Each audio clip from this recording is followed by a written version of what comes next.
가톨릭 스튜디오 애청자 여러분 사랑합니다. 그리고 여러분들 힘을 내서 좀 더 깊이 있게 인간과 신앙을 이해할 수 있게 되기를 빕니다. 잠시 기도하겠습니다. 성부와 성자와 성령의 이름으로 아멘. 성령님, 이 시간을 통해서 저희가 인간의 육신이 무엇인지, 인간의 정신이 무엇인지 좀 더 깊이 있는 차원에서 깨달을 수 있도록 인도해 주시기를 청합니다. 성부와 성자와 성령의 이름으로 아멘. 제가 지난 시간에 두 가지의 감옥을 가지고 있다 말씀드렸어요. 하나는 육신의 감옥, 또 하나는 정신의 감옥. 이게 있던 거예요. 그래서 나는 육신적으로 해방돼야 되고 정신적으로 해방돼야 되는데, 하느님께서 인간을 삼중구조로 선형성한 선형성의 그 뜻 안에서 놓고 볼 적에 하느님이 나의 영을 통해서 정신과 육신에서 해방되도록 이렇게 계획을 세우셨다는 것을 깨닫는 게 중요해요. 뭐요? 다시 한번. 하느님께서는 나의 영을 통해서 나의 정신의 해방과 육신의 해방을 할 수 있도록 선형성을 해 놓으셨다. 이거를 깨닫는 게 중요하다 이겁니다. 그러니까 나의 영의 힘이 개연될 때, 즉 영의 힘이 awakening, 휴식에서 깨어나고 잠에서 깨어날 적에, 그때 바로 영의 힘이 정신을 깨어나게 하고 육신을 깨어나게 한다. 어떻게? 영적으로. 자, 다시 한번 보겠습니다. 처음에 아이 때 태어나면 육신으로 깨어났죠. 근데 청소년기를 지나면서 정신으로 많이 깨어나죠. 근데 영은 아직 안 깨어났죠. 근데 언젠가 이제 영을 깨달았을 적에 성령님과 소통을 통해서 성령님의 힘을 받죠. 근데 이 힘이 이제 정신을 영향을 주면서 영화된 정신으로 다시 깨어나게 되죠.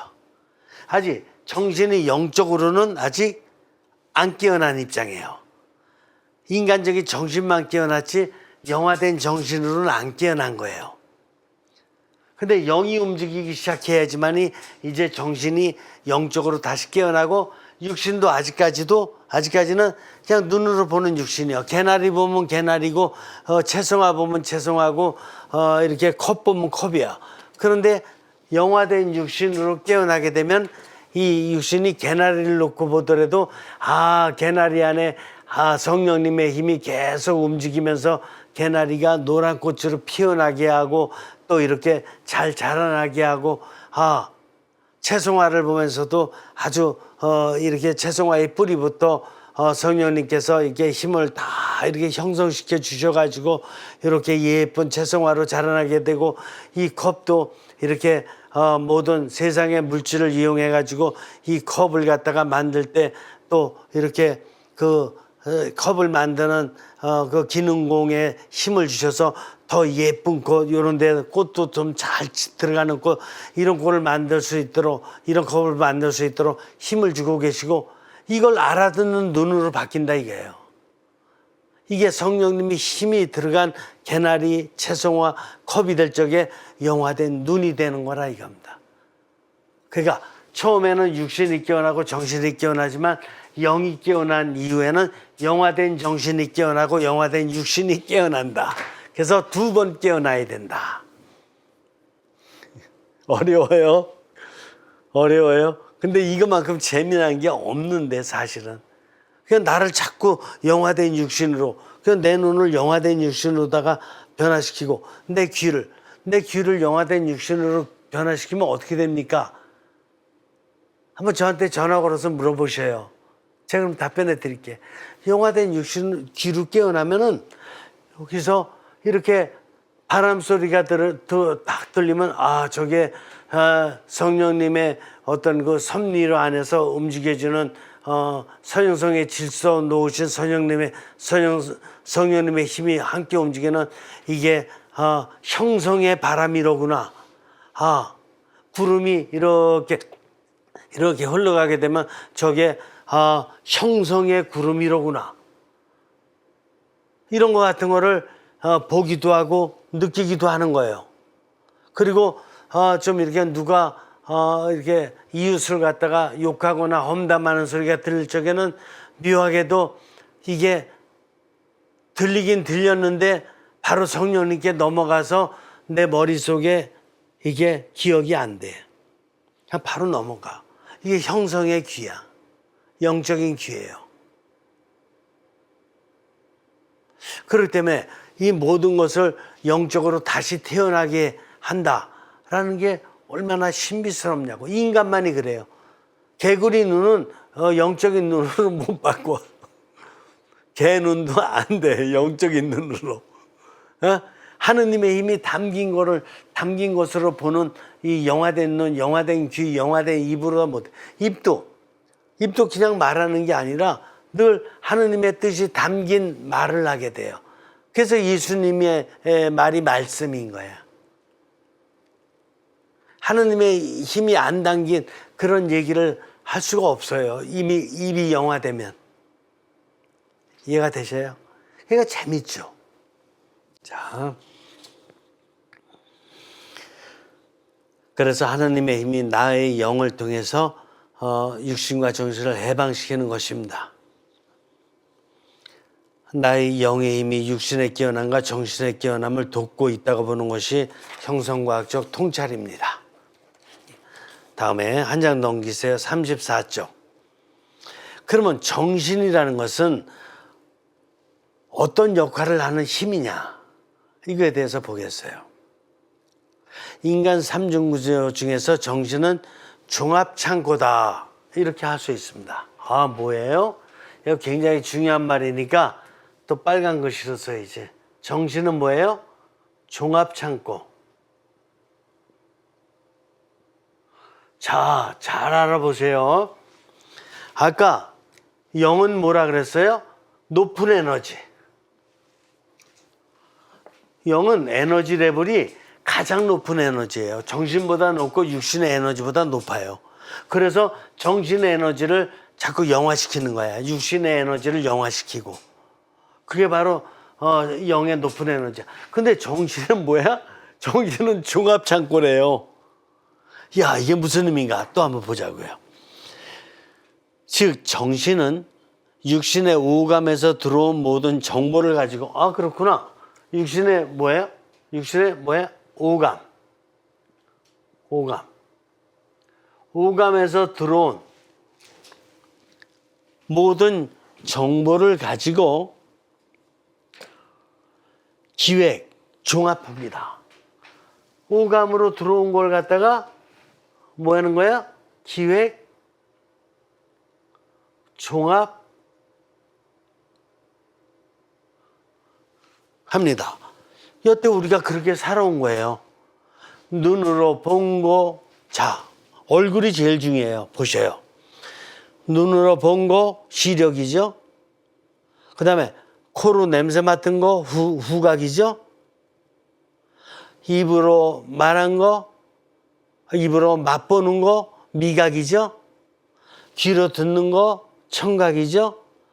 또 하여간 얼굴이든 몸 전체로다가 이렇게 타치하면서 맛보는 거 촉각이죠. 그냥 얼굴에 다 들어가 있어요. 이 5가지 오감이. 얼굴이 그래서 굉장히 중요한 거예요. 특별히 중요해요, 얼굴이. 그래서 오감으로 들어온 것이 어떻게 돼요? 정신에서 정리가 돼. 그러니까 얼굴 안에 또 정신도 담겼어. 100억 개의 신경세포가 이 머리에 달렸어요. 머리에, 그죠? 전두엽, 후두엽, 측두엽, 이게 다 달렸어요, 여기에.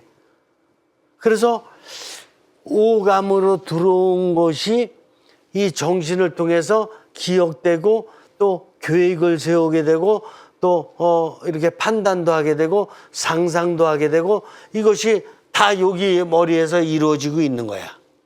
그죠? 그러면서 어떻게 되는 거야? 종합이 되는 거야. 종합이 됐는데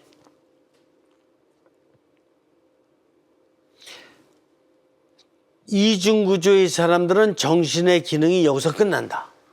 이중구조 사람들은 정신의 기능이 어디서 끝나요? 여기서 끝나요. 여기서 끝나요. 이 육신에서 들어온 걸 종합하는 걸로 끝나요. 이중구조 사람들은.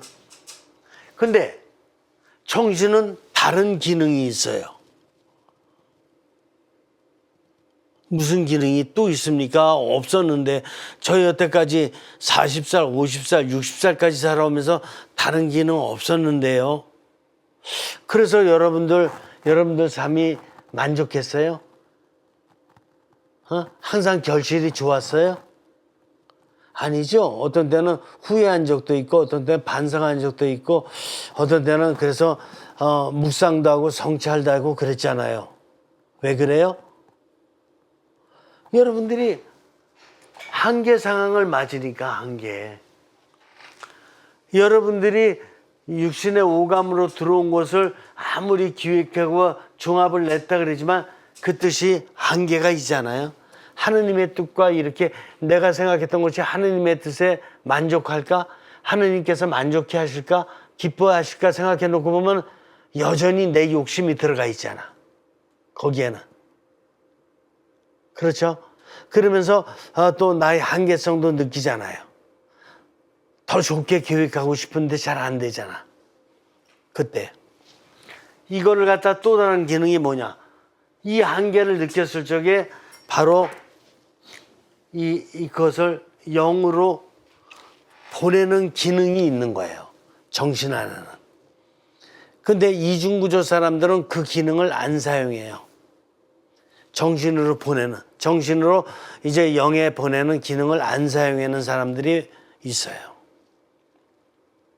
근데 삼중구조를 깨달은 사람은 영락없이 정신의 한계를 느끼면서 자기가 잘 교육해 놓고 나가서도 더 좋은 뜻을, 더 깊은 뜻을 찾기 위해서 영으로 보내서 영은 하느님과 오토매틱이야, 이제.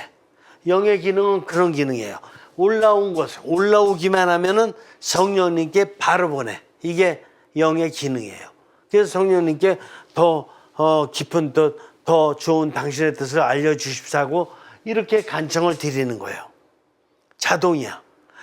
그리고 기다리고 있으면 이제 성령님으로부터 뜻이 오는 거예요. 근데 보내지 않으면 뭐 생전 안 와. 영감을 받을 수가 없어. 그래서 성령님께 이제 갈망을 드리고 어떻게 하는 거예요? 갈망을 드리고 그 다음에 기다리는 거예요. 기다림. 그러니까 영성생활이라는 건 뭐냐? 바로 이렇게 정신에서 영으로 보내는 게 이게 첫 번째로 중요한 영성생활이에요. 물론 성경 읽는 것도 영성생활이고 미사 참여하는 것도 영성생활이고 성체 지배하는 것도 뭐 영성생활인데 매일매일의 삶에서 육신과 정신으로 살잖아요. 살면서 매일매일의 삶이 잘못하면 내 뜻대로 살잖아. 내 정신의 뜻대로.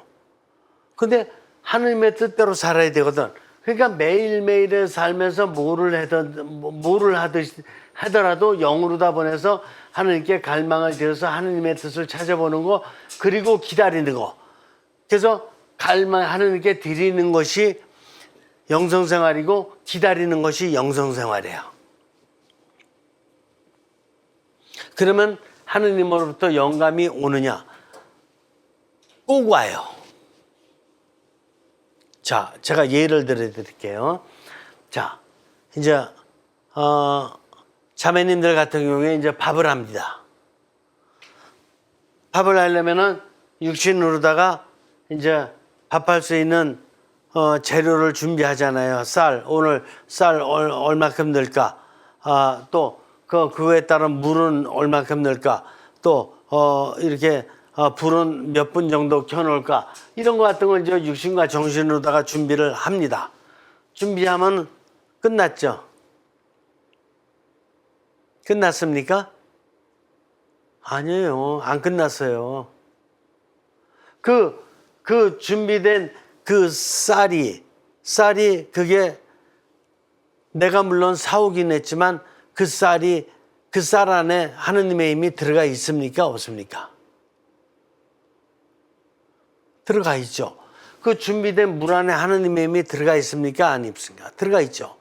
그리고 이 밥을 만들고 또 반찬을 만들고 그거를 갖다 해가지고 뭐 해작을 하는 거죠? 가족들이 먹으면서 가족들이 육신적으로다가 그냥 배부르게 먹고 정신적으로 다 만족하면 된다라고 생각해서 그거 만드는 거예요? 그렇지 않죠. 이걸 먹고 맛있게 먹고 가족들이 지금 하느님의 높은 뜻을 잘 실천하는 그런 삶을 잘 살기를 바라는 마음으로 밥과 반찬과 이런 걸 만드는 거 아니겠어요? 그런 마음으로 준비를 갖다 하고 이렇게 만들어야지만 이 가족들도 이렇게 같이 밥 먹으면서 엄마의 그런 영적인 기도까지 영적인 힘까지 들어간 이게 밥이었고 반찬이었고 이걸 깨달으면서 먹으면서 그런 대화가 될 수 있는 거 아니에요?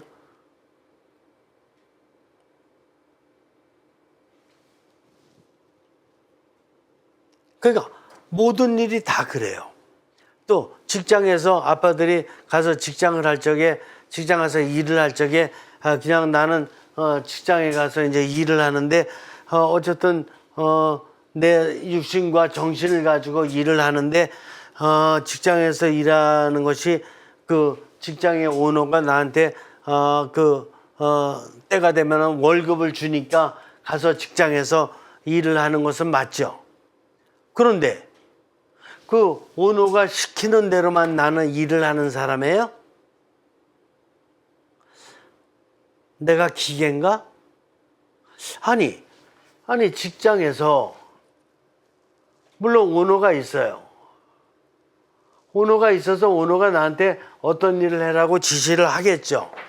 그러면 그 지시를 갖다가 육신으로 들었으니까 정신으로 생각해서 일을 해요.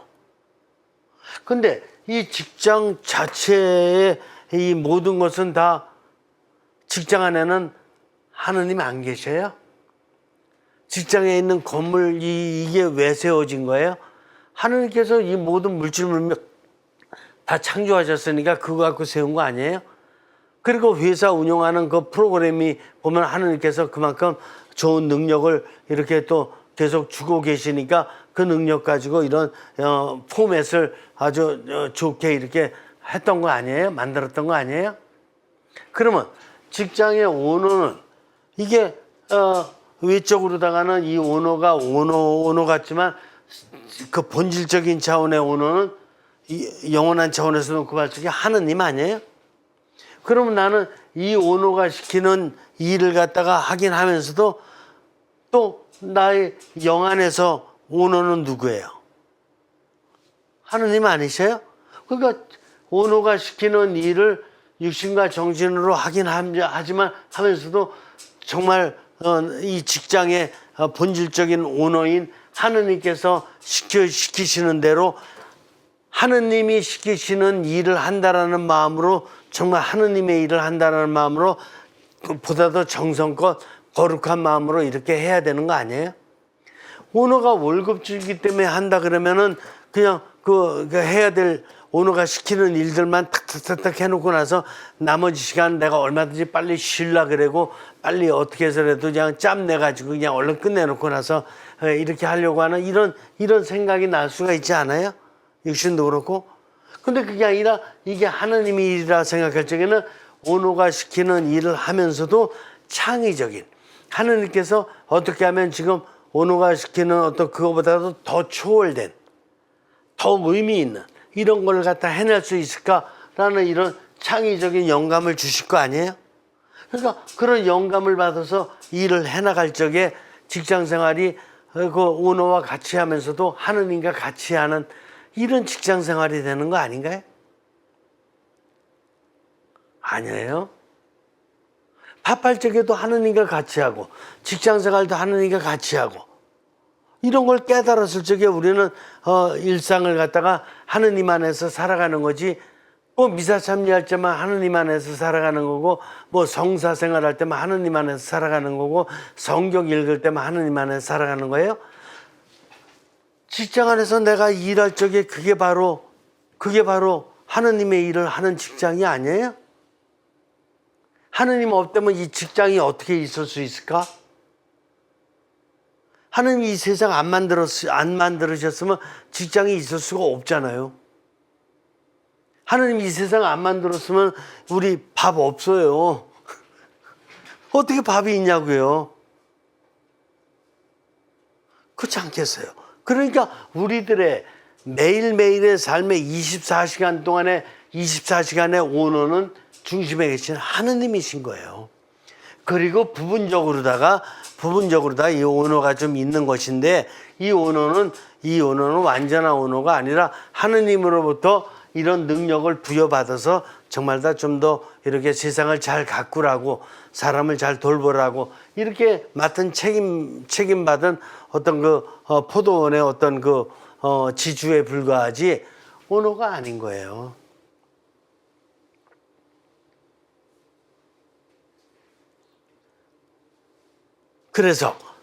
그래서 육신으로 들어온 걸 갖다가 받아서 정신이 일하는 종합창고임에 틀림없고 여기까지는 뭐예요?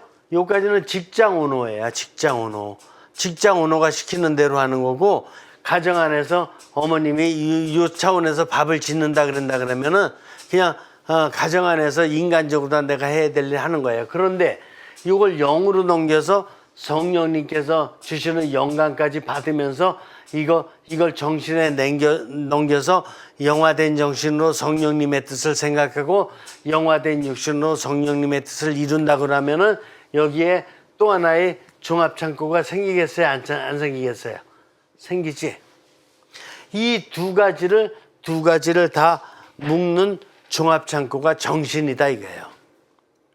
하나는 육신에서 들어온 걸 가지고 종합하고 또 하나는 이제 영에서부터 성령님께 영감 받은 것을 다시 정신에 내려오니까 바로 요거를 갖다가 또 종합하는 종합창고 하나가 또 있어서 이 두 가지를 종합한다는 의미의 종합창고다 이거예요. 정신이.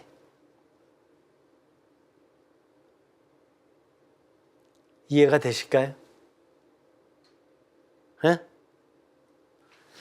육신 오감에서 들어온 거를 갖다가 이거 오감에서 들어온 건 뭐냐? 이 직장 오너가 시켰던 거예요. 이걸 들었던 거야. 보고 들었던 걸 갖다가 정신에 넘겨서 이제 오너가 시킨 대로 실천하는 이 종합적인 계획 세워서 실천하는 게 하나고 또 하나는 이거를 영으로 넘겼을 적에는 이 영이 성령님과 또 이렇게 주고받는 가운데 성령님께서 시키시는 거 오너가 시키는 게 아니고 성령님께서 시키시는 거를 받아들여서 정신에 보내니까 정신이 다시 이거를 종합하게 되잖아. 종합창고. 그런 의미의 종합창고다. 그러니까 정신이 뭔가를 깨닫는 게 중요해요, 안 중요해요? 근데 보통은 어떻게 살았어요? 반쪽 창고로 다 사는 거예요, 반쪽 창고. 육신에서 들어온 거 가지고만 살았으니까 매일 여기 직장 오너만 신경 쓰고 있는 거야. 직장 오너만 눈치 보고 저 사람이 오늘 시킨 대로 그냥 그것만 잘해가지고 이 사람한테만 상 받으려고 그런 거야. 이 사람한테만 잘 보이면 직장 생활 유지할 수 있고 지위도 올라갈 수 있고 봉급도 더 잘 받을 수 있고 이 사람한테만 잘 보이는데 신경을 썼던 것이 이중구조의 바로 육신과 정신으로다가 살았던 삶이고 삼중구조를 산 사람이라면은 오너가 어떤 오너예요? 정말 오너는 중심에 계신 하느님이시기 때문에 이 오너로부터 그러니까 이 직장 오너가 시키는 일을 할 뿐더러 직장 오너가 잘못할 수도 있어요, 없어요? 있지. 그러니까 여기 잘못할 수가 없는 바로 하느님, 이 하느님으로부터 온 영감의 뜻을 받아가지고 살면서 직장 오너가 부족할 적엔 잘못했을 적에는 그걸 또 이렇게 바른 소리를 해가면서 이걸 고쳐가면서 이렇게 창의적으로다가 직장을 갖다가 더 영성화시키는 이런 일을 해나가는 거라 이겁니다. 이해가 되셔요? 근데 이걸 잘 못한다니까. 예를 들어서 이제 이 직장이 어디예요? 예? 이 직장이 대통령실이에요, 지금. 예? 대통령실인데 대통령이 오너야. 대통령이 무슨 장관 이거 하셔, 무슨 장관 이거 하셔, 무슨 장관 이거 하셔 이래가지고 이제 막 시켰다 이겁니다. 응? 그러면 그 장관들은 어떻게 되는 거예요? 이 오너가 시킨 거 그냥 그것만 100% 그냥 이루려고 그냥 진담을 쓰지. 뭘로? 육신과 정신으로. 그렇죠? 육신과 정신으로 애를 쓰잖아요. 근데 그때 영이 움직여요, 안 움직여요? 안 움직이지. 혹시 이 오너가 좀 이렇게 부족한 거 시킬 수도 있잖아요. 그럴 적에는 만약에 영이 살아있는 사람이라면은 이제 하느님과 대화를 하는 가운데 국민을 위해서는 국가를 잘 이끌기 위해서는 이렇게 하는 게 더 좋습니다. 이런 생각을 영감으로 받을 수 있어요. 그럼 영감 받은 말을 어떻게 해야 돼요? 육신을 영화된 정신으로 육신을 영화된 육신으로 바꿔가지고 이 대통령께 어떻게 해야 돼요? 성령님의 그 창의적인 영감을 전달해야 되죠. 국가를 위해서는 국민을 위해서는 이렇게 해야 됩니다. 그죠? 이래가면서 창의적인 생각을 전달해가지고 오너의 생각이 오히려 더 잘 꼽힐 수 있도록 이렇게 맞죠? 그래요. 이게 기업이 됐던 이게 삼성이 됐던 현대가 됐던 아니면 대통령실이 됐던 가정이 됐던 우리는 이렇게 살아야 된다 이겁니다. 그래야지만이 어떻게 되는 거예요? 영을 포함해서 성령님의 영감을 받으면서 이렇게 살아야지만이 인간적 삶이 되는 거예요. 이 전에는 매년 대통령 말만 따라서 육신과 정신이 움직이려고 그러면 인간이 아니에요. 전인간이지. 인간이 돼야지만이 성령님 안에서 영감을 받아서 나의 창의성과 나의 자율성과 이런 게 막 살아나면서 살아야지 나도 재밌고 보람있고 회사도 나라도 더 잘 되고 이런 거지. 매 시키는 대로만 하면 뭐 하는 거야? 그거는 로봇이에요, 로봇. 컴퓨터예요, 컴퓨터. 이 오너가 시키는 대로만 살으면은 육신과 정신으로 다 사는 뭐야? 로봇. 근데 내가 로봇은 아니지 않냐 이거예요. 컴퓨터. 내가 AI는 아니지 않냐 이거예요. 그렇죠? 나는 육신과 정신과 영을 가진 하느님의 모상이라고요. 모상. 컴퓨터나 로봇가 아니라 난 AI가 아니에요. 하느님이 얼마나 많은 영감을 나에게 주셔가지고 나를 초형성시키고 이 세상을 갖다 가정이든 직장이든 이 세상을 갖다 초형성시키도록 엄청나게 무한한 어떤 그 영감을 주시고 나의 영 안에 정신 안에 육신 안에 잠재 능력을 심어 주셨는데 내가 그걸 하느님이 심어 주신 이 잠재 능력은 생각하지 않고 어떻게 이 딴 이 사람의 나는 말만 듣는 꼬봉이냐고요. 그 꼬봉의 삶을 살면 절대로 안 되는 거죠. 그렇죠. 나 하느님의 모상이라니까 하느님이 어떻게 저 사람의 꼬봉이냐고요. 나 하느님의 지체니까. 나 하느님의 지체인데 어떻게 A라는 사람의 꼬봉 역할을 하냐고 B라는 사람의 꼬봉 역할을 하고. 아니지. 그거는 당연하게 내가 받아들여서 잘 소화하려고 하되 진짜는 하느님의 뜻을 받아서 더 잘할 수 있도록 창의적이고 자율적이고 상상적인 어떤 이런 능력을 발휘하는 나예요. 이거 이해가 되시는지요? 이거 이해될 때 가정 안에서든 직장 안에서든 어디 가서든 나는 하느님에 의해서 탄생된 형성적인 자유인이에요. 형성적인 창조인이고 나 하느님의 모사이기 때문에 나는 창조의 능력을 갖고 있어요. 하느님께서는 원래 이 창조를 하셨고 나는 제2, 제3의 창조를 할 수 있는 하느님의 모상이 되니까. 이건 나는 창조적인 사람으로 살아야지 하느님의 자녀지. 매일 이 사람의 꼬북 역할만 하는 사람이라면 난 하느님의 모상은 아니에요. 어려운 건데. 어려운 건데 이게 기본이에요, 기본. 이거 안 되면은 인간으로서 언제 살 거냐고요. 매일 주눅 들어서. 그거는 어린 시절은 된다니까. 아직 영이 깨어나지 않았으니까 부모님 하라는 대로 하는 게 맞는다니까. 또 정신이 깨어났을 때도 웬만하면 선생님 지도 받는 게 맞는다니까요. 그러나 성인이 돼서 영이 깨어났을 적에는 하느님 지도를 받아야 된다니까.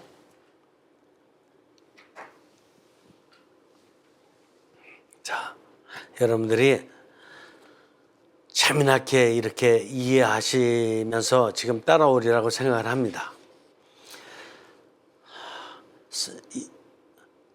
깨어서 영적으로 기다리는 중에 성령님의 영감을 기다리는 중에 영감을 받게 되면 그 영감을 정신에 보내서 실천적인 계획을 세우는. 어떻게 돼요? 그 영감을 정신에 보내서 다시 세우는 거야. 계획을, 실천적인 계획을. 아까 육신에서부터 들어온 거 가지고 실천적인 계획을 세웠어요, 안 세웠어요? 세웠는데 성령님의 지시를 받게 되면 다시 세워야 돼. 그래서 내가 정신으로 들어온 걸 세워놓고 나서는 항상 변할 수 있다라는 가능성을 열어둬야 돼. 이게 개방성이야. 근데 육신에서 들어온 거, 오너가 이게인 걸 들었던 걸 가지고 계획 한번 세워가지고 무조건 되고 이걸 실천해야 된다. 이거는 공산주의에서나 있는 얘기야. 공산주의에서만. 히틀러가 한번 얘기하면 무조건 지키는 거야.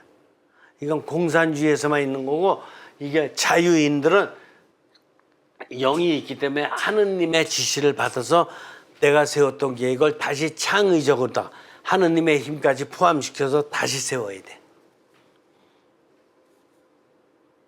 세운 후 육신에 보내서 행동하게 됩니다. 육신에 보내서 행동하게 될 때도 예전에 행동했던 방법으로 하는 게 아니야. 새로운 육신의 방향으로 해야 돼. 왜? 이제 성령님의 영감을 또 받았거든. 성령님의 힘을 또 받았으니까 옛날에 내가 부었던 눈, 옛날에 내가 움직였던 손으로 다 똑같이 움직이지 말고 더 거룩하게, 더 성령님, 하느님의 힘을 닮은 손으로, 보다 더 영적으로. 오너가 보거나 안 보거나 하느님께서 보고 계시니까 아주 정말 하느님의 일을 하느님께서 보고 계신 가운데 정성껏 밥도 만들어야 되고 정성껏 직장에서 일도 해야 되고 이 모든 것이 하느님의 일이라는 것을 생각하면서 할 때 그게 초형성이야. 그러니까 이제 세상에 선형성된 나는 형성적인 삶을 살게 돼 있지만 형성적인 삶은 기본을 사는 거고 성령님의 힘을 또 받아서 더욱더 영화된 정신, 영화된 육신으로 사는 것은 초월적 형성의 삶을 사는 거야. 그냥 형성의 삶이 아니야. 초월적 형성, 이걸 영화된 형성이라 그래요. 이 형성을 더 잘 매일매일의 삶에서 이 초월적 형성의 삶을 더 잘 살기 위해서 이제 종교 생활을 열심히 하는 거야. 미사 참여를 몇 번 했다, 아니면은 성사 생활을 몇 번 했다, 아니면 성경을 몇 번 읽었다, 이게 중요한 게 아니라 그거를 읽은 만큼 내가 매일매일의 삶 안에서 성령님의 힘을 매일매일의 삶 안에서 어떻게 나의 정신과 나의 육신에 전달시킬 것인가. 그래서 내 정신과 내 육신이 변화될 것인가.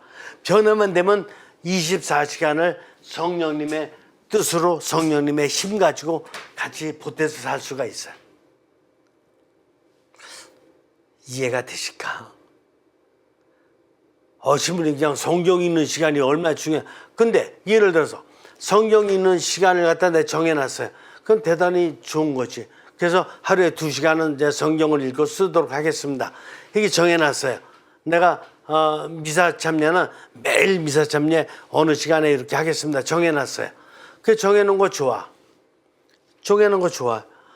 더 이제 열심히 하려고 그러니까. 근데 갑자기 이머전시 시츄에이션이 생겼어요. 무슨 이머전시냐. 전화가 왔는데 친구가 막 그냥 기절하듯이 얘기를 하는 거야.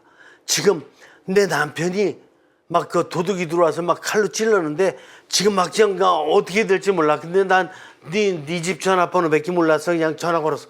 뭐 어떻게 될지는 모르겠어. 나 몰라. 이렇게 하고 나서 전화가 끊겼어. 근데 내가 보니까 성당 가야 될 시간이야. 미사 참여. 근데 그 전화 온 거는 지금 이렇게 우리 동네에 그 좀 떨어진 집이야. 성당 갈 거예요? 그 집 갈 거예요? 어떻게 할 거죠? 지금 예수님께서 그 집에 계셔. 그렇죠? 그러니까 내가 육신과 정신으로다가는 계획을 세워놨어. 성당 갈 걸로. 그런데 지금 성령님의 메시지가 친구를 통해서 성령님의 메시지가 나한테 들려왔어. 내가 그거를 갖다 듣는 것을 그 성령님께서 이 집에 지금 계신 걸로다가 그 이 집을 통해서 들려주셨어. 성령님은 성당에도 계시지만 이 집에도 계셔요 지금. 근데 이거 긴급 사항이야. 여러분들 어떻게 판단 내릴 거죠? 지금 들려온 이 말씀에 성당 가는 거는 옛날에 들려왔기 때문에 옛날 매일매일 다녔어. 충실히 잘했어. 그러나 긴급하게 들려온 이 상황에서 그 집에 가서 예수님이라면 그 집에 가셨을 거예요. 한번 성당 못 가더라도 그 집에 가서 그걸 돌보는 게 거기가 예수님이 계신, 거기가 성령님이 계신 성당일 거예요. 그러니까 육신과 정신은 자꾸 고정돼요. 자꾸 그냥 고정되게 그냥 절정론적으로 했던 걸 계속 이렇게 하려고 그래. 근데 영은 유연해. 그래서 이렇게 이웃을 통해서 들려온 상황 가서 보니까 그냥 남편이 그냥 막 피를 절절절절 흘리고 있고 여기는 119 전화 걸 경황도 없이 나한테 걸었더라고. 가서 그러니까 119 걸고 그래가지고 이제 이 남편을 살려내도록 해야 되고 자기 친구도 좀 이렇게 빨리 이렇게 다듬어가지고 지금 육신과 정신으로 힘들지만 바로 영의 힘을 다시 살려내가지고 좀 진정하도록 이렇게 캄다운 시켜야 될 거 아니에요? 사람을 살려야 될 거 아니야.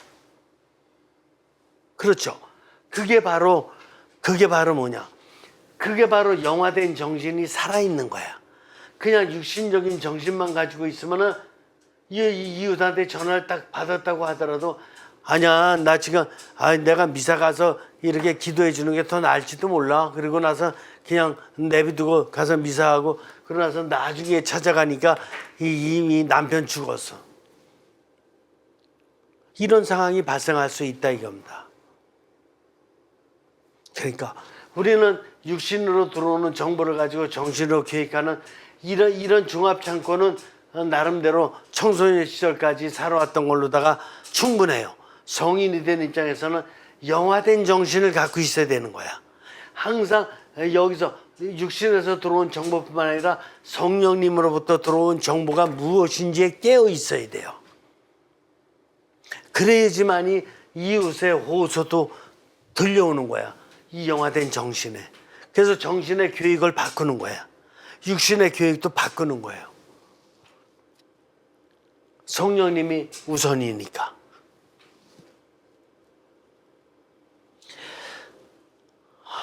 그래서 그걸 갖다 뭐냐면은 이게 영화된 정신이라고 하는 건데 이거를 잘 이해하는 것이 인간적 삶의 완성에 매우 중요합니다. 육신적 정신을 갖고 있지 말고 영화된 정신을 갖고 있는 것이 중요하다.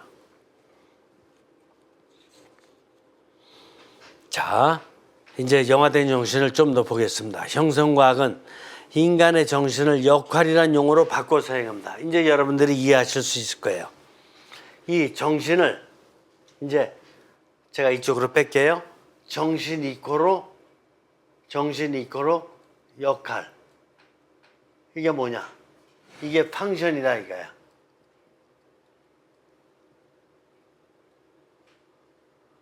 펑셔널, 역할. 왜 정신을 역할이라고 쓰느냐? 제가 지금까지 계속 설명했어요. 인류 역사에서 너무 오랜 기간 동안 학문이든 아니면 사회에서 쓰는 용어들이 육신의 오감에서 들어온 것을 갖다가 가지고 종합해서 이런 판단을 내리는 정신만을 사용해서. 근데 이 정신은 반쪽짜리 정신이야. 즉 계속 설명드렸다듯이 이걸 갖다가 영어로 넘겨서 이제 하느님과의 소통 중에 하느님의 영감을 받아서 이제 정신이 높은 에너지의 영향을 받아서 다시 종합을 해야 돼. 그렇기 때문에 역할을 갖다 이제 반쪽짜리 역할만 하지 말고 정상적인 전체의 역할을 하자. 이런 의미에서 이제 역할이라는 의미로 바뀌었다 이겁니다. 정신을. 그렇지 않으면 여태 사용했던 대로 계속 그냥 정신이라는 것만 생각하고 쓸 테니까. 그래서 정신의 역할을 좀 제대로 찾자. 이런 의미입니다. 역할이다. 지금까지의 오랜 역사에서 사용했던 정신의 기능은 기억, 판단, 상상 등의 좁은 기능. 뭐예요?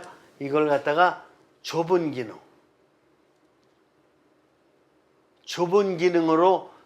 기능으로 사용해 왔던 것을 이제 넓은 역할, 넓은 기능의 역할로다가 바꾸겠다 이런 뜻이에요. 정신의 기능을 인간 탄생 후 최초로 정신의 능력이 출현하는 2세 정도에서 시작해서 성인이 되면서 정신이 인간 영과 상호작용을 하게 되고 그 인간 영이 성령님과 소통을 통해 영감을 받은 후 영을 받은 성령님의 영감을 정신에 보내서 정신을 영화된 정신으로 변화시키면 그 영화된 정신은 영감받은 영화된 계획을 육신에 보내서 영화된 육신이 사회 역사를 향해 영화된 행동을 실천하게 됩니다. 이게 바로 어렵게 적은 것 같지만 이 말씀을 드린 거예요. 육신으로 들어온 것을 정신이 받아서 멈추지 말고 이 정신으로 모든 것을 갖다 교육한 다음에 그 교육했던 것을 영으로 보내면 영이 성령님과 자동 소통을 통해서 영감을 받아서 정신을 이제 성령님의 뜻으로 채운 정신으로 바꿔서 육신에 보내 성령님의 뜻을 실천하는 육신으로 이렇게 바꾼다 이겁니다. 바꾸게 되면 그걸 가지고 사회 역사를 성령님의 뜻으로다가 이제 채우는 그런 사회 역사로 변화시킨다 이겁니다. 그래서 하느님의 뜻이 이 땅에서도 이루어지소서가 되는 거라 이겁니다.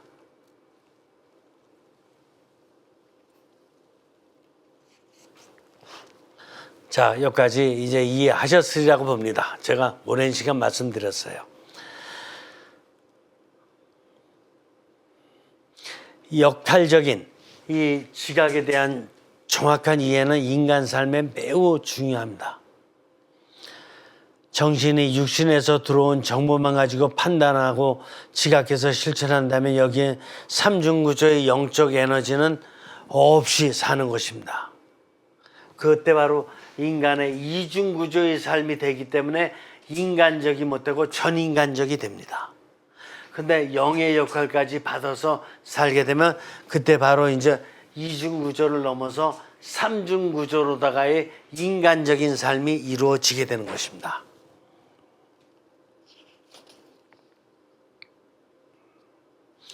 나의 삼중구조 의 역동성과 나의 성령이 그리고 세상과의 통합적인 공동형성의 역동성 후에 나온 나의 영화된 정신의 자각은 과거의 정신적 자각과는 완전히 다른 성령님의 뜻이 담긴 자각이다. 이렇게 할 수 있습니다. 그러니까 뭐예요? 육신과 정신적으로만 살 적에는 나의 육신과 정신과의 상호작용만 이루어지는 거야. 근데 영적인 것까지 이루어지게 되면 성령님의 뜻이 함께 들어간 이 전체가 다 한데 종합되니까 이거를 공동 형성이다 이렇게 얘기하는 거예요. 뭐라 그래? 이거를 공동 형성. 육신과 정신으로만 살 적에는, 육신과 정신으로다가 상황, 이웃, 세계와의 관계를 할 적에는 그때는 사회, 이거는 상호 형성. 하느님이 안 들어갔어요. 이거는 내 뜻대로 사는 육신과 정신으로 상황, 이웃, 세계를 만나는 상호 형성이 되는 거지만, 여기에 육신과 정신뿐만 아니라 영과 하느님이 들어간 이 전체를 놓고 보면 이거를 공동 형성, 이거를 코폼이라 그런다. 코포메이션. 공동 형성이 된다. 인간만이 공동 형성의 삶을 살 수 있는 유일한 존재예요. 개구리는 상호 형성. 자기 몸과 이렇게 눈과 이런 거 가지고 조금 의식하는 거 가지고 그냥 이렇게 물고기 좀 잡아먹고 이래가면서 상호 형성의 삶을 사는 거야. 느티나무도 그냥 주변과의 관계에서 그냥 이렇게 상호 주고받으면서 상호 형성의 삶을 사는 거야. 낙타도 상호 형성의 삶을 사는 거야. 인간만이 영을 가지고 하느님과 상호 형성하고 세상 모든 것과 다 상호 형성을 하니까 이걸 종합해서 공동 형성이라고 한다.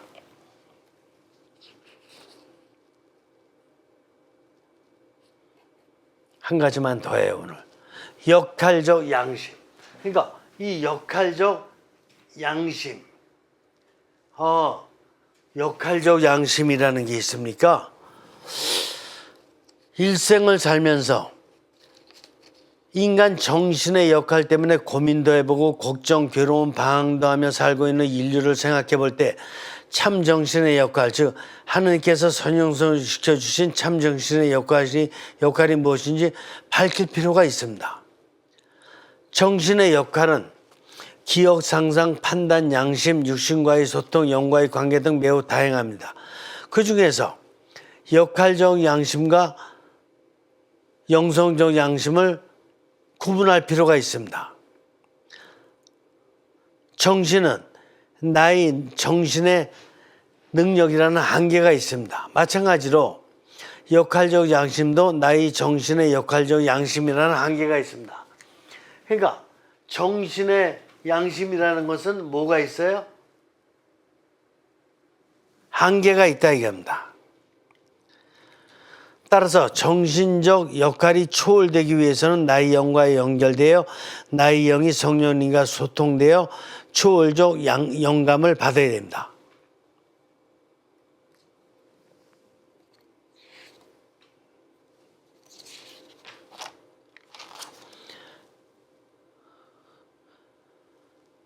그러므로 정신의 기억도 영화된 기억, 상상, 판단, 양심 모든 것이 영화된 판단, 영화된 양심으로 바뀝니다. 나의 삶이 아닌 성령님의 뜻이 담긴 삶, 나의 정신적 역할이 아닌 성령님의 뜻이 담긴 정신의 역할, 나의 역할적 양심이 아닌 성령님의 뜻이 담긴 영성적 양심의 삶을 살 수 있는 것입니다. 무슨 뜻이냐? 여러분들 육신과 정신적으로 생각할 때에 정신적으로다가 양심의 가책을 받습니까? 안 받습니까? 정신적으로 내가 계획했던 거에 대해서, 정신적으로 내가 판단했던 거에 대해서, 정신적으로 내가 상상했던 거에 대해서 정신적인 양심의 가책을 받습니까? 안 받습니까? 받죠. 내가 잘못 기억하고 있네. 내가 잘못 계획을 했네. 내가 잘못 상상을 했네. 잘못 판단을 했네. 이런 양심의 가책을 받죠. 이 정신이라는 것은 한계가 있어요. 그래서 자기가 계획하고 자기가 판단하고 자기가 이렇게 상상하고 했으면서도 불구하고 자기 방어를 할 줄 알아. 자기 방어. 그래서 자기를 합리화시킨다니까. 내가 이 사람이 이렇게 했으니까 내가 이렇게 할 수밖에 없었지, 이렇게 판단할 수밖에 없었지, 상황이 이렇으니까 내가 그 당시에 이렇게 상상할 수밖에 없었지, 그러면서 자기 합리화를 시키는 방어를 합니다. 그래서 역할적 양심이라는 것은, 정신적 양심이라는 것은 자꾸 자기를 합리화하기 때문에 어떻게 보면 자기를 잘못을 인정하는 것 같으면서도 바로 합리화시키고 자기를 방어한 다음에 자기를 정당화시켜 나가요. 그러면 무슨 양심이 있는 것이냐 하면은 이제 영적 양심이 있는 거예요. 영적 양심이라는 건 뭐냐 하면은 하느님 앞에서 양심이에요. 영은 하느님과 소통하는 기능이니까 하느님 앞에서 양심적으로 놓고 보니까, 하느님 앞에서 양심을 생각해 보니까 내가 죽었다 깨도 하느님 앞에서는 잘못한 거야. 내가 판단 내린 게 하느님 앞에서는 내가 잘못된 판단 내린 거야. 하느님 앞에서는 내가 잘못된 상상을 한 거야. 하느님 앞에서는 내가 잘못된 기획을 한 거라니까. 하느님 앞에서는 나를 변호하고 방어할 난 자격조차도 없어. 근데 정신적으로다가는 양심의 가책을 느끼면서도 정신적 양심은 금방 자기를 방어해요. 자기를 보호하려고 그러고 핑계대고.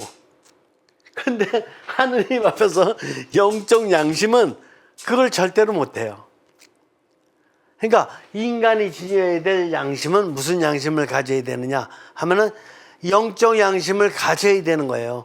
그러니까 이중구조로 사는 사람은 자기 잘못을 뉘우치는 것 같으면서도 계속해서 자기를 다시 정당화시키면서 또 그 일을 계속 해나가요. 그러니까 자기 잘못을 반성하는 것은 정신적 차원에서 돼서는 안 되고 영적 차원에서 해야지만이 하느님 앞에서 자기 반성이 되는 거고 자기 성찰이 되는 거고 모든 것이 다 자신을 다시 변화시키는 재형성도 영적 차원에서만 되는 거지. 그러니까 영이 안 깨어나면은 인간은 인간답게 살지를 못하고 계속 전인간적인 차원에서 인간답지 못하게 살고 마는 거예요. 자기 육신과 정신은 인간답지 못한 거예요. 아직까지. 하느님께서는 인간답게 살으려고 영을 만들어 주신 거라니까요. 이해가 되십니까? 여러분들 이런 거 생각하는 거 별로 뭐 의미 없는 거 생각하는 거 같이 느껴지세요? 저는 이거 공부할 적에 아주 놀라움을 금치 못했어요.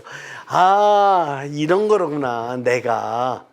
근데 내가 이런 차원에서 살아올라 그랬었구나. 이런 차원밖에 못 배웠으니까. 근데 영을 과학적으로 공부하다 보니까 과연 하느님께서는 그래서 인간을 삼중구조로 정말 당신을 닮아갈 수 있게 만들어 놓은 신성한 존재인데 우리는 신성한 삶을 살지 못하고 매일 내 육신과 정신만 가지고 그냥 전인간적으로 살아왔구나. 그래서 갈등과 고민과 이 자유를 못 느끼고 불완전한 자유 이 속에서 사는 거로구나. 영을 깨달으니 이제 완전히 자유, 행복, 하느님 앞에서의 형성의 양심, 모든 게 다 의미가 있구나. 이걸 깨달을 수 있었던 것입니다. 오늘 여기서 그만하죠. 마치 기도합니다. 성부와 성자와 성령의 이름으로 아멘.